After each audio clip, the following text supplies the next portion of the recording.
కేసులు పెట్టిన వాళ్ళు మీరు ఒకసారి లేండి.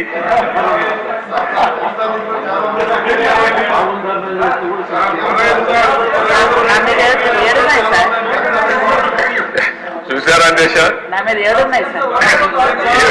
7 కేసులున్నాయి. అంటే రాజకీయ పోరాటం చేసిన వాళ్ళందరిపైన కేసులు పెట్టారు. అంటే ఇంకెప్పటికీ బయట రాకూడదు అనుకున్నారు కానీ నేరుగా ప్రజలు ఆలోచించి అసెంబ్లీ పంపించారు అధ్యక్ష అందరినీ. మెజారిటీ మీరు చూశారు. ఆనాటి పాలనలో మనందరూ బాధితులే అసెంబ్లీ నుండి అందరూ. Thank you.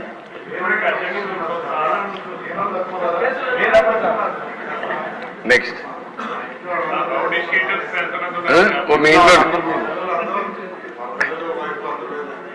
నారాయణ గారు చెప్పినట్టు ఇది నేను చెప్పింది వాళ్ళ పేర్లే ఎక్కువ టైం అవుతుంది చెప్పలేకపోయాను కానీ ఇంట్లో ఉంటే మన పెళ్ళిళ్ళు పిలిచేవాళ్ళం కుటుంబ సమేతంగా. ఇప్పుడు కుటుంబ పరివారం అందరి